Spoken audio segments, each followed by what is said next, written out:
नमस्कार. महाराष्ट्रातील विविध क्षेत्रातील बातम्या झटपट आपल्या मोबाईलवर पाहण्यासाठी लगेचच सबस्क्राइब करा राष्ट्रशक्ती लाईव्ह न्यूज आणि सोबत बेल आयकॉन प्रेस करायला विसरू नका. घड्याळ तुतारीची युती, भाजपला आमदार अभिजित पाटील यांचे आव्हान. पंढरपूर माढा राजकारणात मोठी घडामोड समोर आली आहे. जिल्हा परिषद निवडणुकीसाठी शरद पवारांची तुतारी आणि अजित पवारांचं घड्याळ एकत्र येत भाजप विरोधात थेट रणशिंग फुंकला आहे.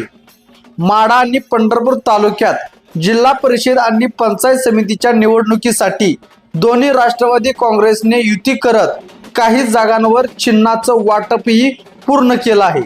या युतीच्या माध्यमातून प्रस्थापितांना घरी बसवणार असल्याचं स्पष्ट आव्हान अभिजित पाटील यांनी दिलं आहे. माझ्या मतदारसंघातील तसेच पंढरपूर तालुक्यातील 8 जागा आणि माढा मतदारसंघातील माझ्या असणाऱ्या 5 आणि कुर्डू 6 अशा सगळ्या ठिकाणी आम्ही अजितदादा पवारांच्या राष्ट्रवादीबरोबर आमची शरदचंद्र पवार साहेबांची तुतारी या दोन्ही पक्षाचं एकत्रित आम्ही आघाडी करून निवडणूक लढतो आहे.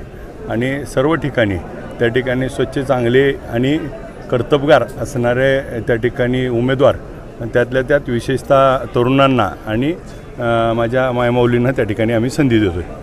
तुतारीवर किती असते? सगळेच घड्याळ नाही, आपण मिक्स मॅचअप केलं आहे. काही ठिकाणी वर घड्याळ असेल तर खाली तुतारी वर असेल तर घड्याळ, त्या ॲडजस्टमेंटनुसार आम्ही त्या ठिकाणी एक संघ दोन राष्ट्रवादी एकत्र आल्यानंतर काही राष्ट्रवादीतले नेते ते आता राष्ट्रवादीची साथ सोडत आहे, कमळ हाती घेत आहे.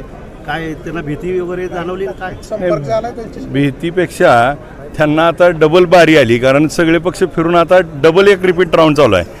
त्यामुळे त्यांच्याबद्दल बोलण्यासारखं काय ही वाटत नाही. काही प्रदेशाध्यक्षाकडे तक्रारी केल्यात, आम्हाला बी फॉर्म मिळाली नाही म्हणून. त्यांनी माझ्याकडे मागायला आले असते तर ठरवलं असतं, पण आलेच नाहीत मागायला. नाही, आमची बोलणी सुरू आहेत.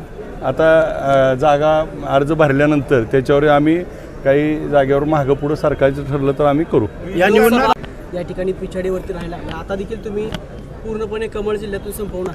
नाही, मुळामध्ये ही निवडणूक आपण बघितलं तर आता तिथं जी चालली ती ही पूर्वपारंपरिक आहेत. इथं जी काही स्वतःला ही निवडणुकीत बघितलं की प्रत्येकजण आपल्या घराला, माझ्या पोराला, माझ्या बायकोला, माझ्या घरात त्या ठिकाणी त्याच्यासाठी कुठल्याही पक्षात जातील.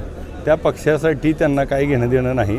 त्या ठिकाणी सगळी निवडणूक ही स्वतःसाठी त्या ठिकाणी चालू आहे. आणि मग आपण एका बाजूनं बघितलं तर माझ्या मतदारसंघामध्ये सगळ्या जागा त्या ठिकाणी आम्ही पंढरपूर तालुका आणि माढ्यामध्ये त्या ठिकाणी एक हाती घेऊ. आणि कारण ही जी सगळी लोकं आता एकत्र आलीत ही सगळी विधानसभेला होती, तरी देखील 30,600 मतांनी निवडून आलो. भारतीय जनता पार्टीचा सुपडा साफ होईल? नाही, माझ्या समोर असलेले दोन्ही प्रस्थापित नेते त्या ठिकाणी त्यांना त्या ठिकाणी घरी बसवायचे, त्यांच्या विरोधात आमची सर्व आघाडी.